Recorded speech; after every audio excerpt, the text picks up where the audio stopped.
Mwanamume huyu alitoroka siku ya harusi yake ili kukataa ndoa ya kupangwa na familia yake. Mama yake alimfukuza kwa hasira na kumtaka arejee mara moja. Wakati huo huo, mwanamume huyo alimfuta kwa bahati mbaya msichana aliyekuwa akiendesha pikipiki. Alipoona walinzi wa mama yake wakija kumkamata, mwanamume huyo alipanda haraka kwenye pikipiki ya msichana huyo na kumwambia aondoke hapo mara moja. Kwa msaada wa msichana huyo, mwanamume huyo alifanikiwa kutoroka eneo la harusi. Lakini mara tu aliposhuka kwenye pikipiki, msichana alimdai nauli. Mwanamume huyo alimpa dola za Kimarekani 1,000. Baada ya mwanamke huyo kuondoka, mwanamume huyo alipata simu kutoka kwa msaidizi wake. Msaidizi alisema tayari ameshampatia mahali papya pa kuishi.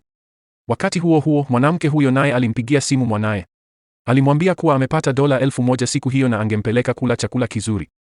Mwanawe alifurahi sana kusikia hivyo, lakini alifunga mlango kwa nguvu sana na namba ya nyumba iliyokuwa mlangoni iligeuka na kukaa juu chini. Muda mfupi baada ya mwanamke huyo kuondoka na mwanawe, mwanamume huyo aliwasili chini ya jengo la ghorofa la mwanamke huyo. Akiangalia namba ya chumba iliyokuwa imegeuka, aliingiza neno siri alilopewa na msaidizi wake. Kwa bahati mbaya, ilikuwa ni neno siri lile lile la nyumba ya yule mwanamke. Aliingia ndani na kukuta pamevurugika sana, lakini alidhani msaidizi wake amepanga chumba cha kuchangia na mtu mwingine, hivyo hakujali na akaenda moja kwa moja kulala chumbani. Kwa upande mwingine, mwanamke alikuwa akila chakula na mwanawe.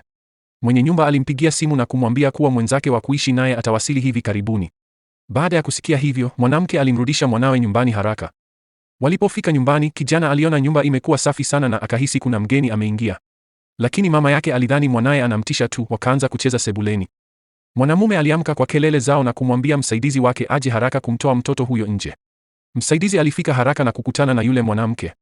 Hata hivyo, mwanamke alipofungua mlango, ni msaidizi tu ndiye aliyekuwa amesimama nje. Ilibainika kuwa baada ya kuona namba ya nyumba isiyo sahihi, yule mwenza wa kuishi naye alidhani amekosea mahali na akaondoka. Mwanamke alichanganyikiwa kwa nini mwenzake wa kuishi naye ni mwanamume, lakini msaidizi alidhani yeye ndiye mwenye nyumba. Mwanamke alipogundua kuwa kuna mwanamume amelala chumbani kwake, alitaka kumfukuza mara moja. Kwa kuogopa kuwa bosi wake atakasirika, msaidizi alisema haraka kuwa watalipa dola 50,000 kama kodi kila mwezi. Mwanamke aliangalia pesa mkononi mwake na kukubali mwanamume huyo abaki. Usiku, mwanamume aliamka akitaka kwenda msalani, akakutana na mwana wa mwanamke huyo. Jambo baya zaidi ni kwamba alirarua kwa bahati mbaya kazi ya shule ya kijana huyo wakati akicheza naye. Ili kumwomba radhi kijana huyo, mwanamume aliwaita wapishi 4 mashuhuri. Wapishi walipika vyakula vingi vitamu na kijana alifurahi sana kana kwamba ni ndoto. Muda mfupi baadaye, mwanamke alirudi na kuwaona wapishi wakiondoka nyumbani kwake. Aliingia ndani haraka na kumwambia mwanawe asiwafungulie milango wageni tena. Kijana alieleza haraka kuwa walikuwa wapishi wa kifahari walioitwa na mwenza wake wa kuishi naye. Mwanamke alihisi ajabu na hakuweza kuelewa kwa nini mwanamume huyo, ambaye ni wazi ana utajiri mkubwa, alitaka kuchangia naye chumba. Siku moja, mwanamume na mwanamke walirudi nyumbani kwa wakati mmoja na kukutana kwenye kilingo cha kupandishia elevator. Mwanamume alidhani mwanamke anaishi ghorofa moja na yeye. Haikuwa mpaka walipofika mlangoni ndipo walipotambua ukweli wao.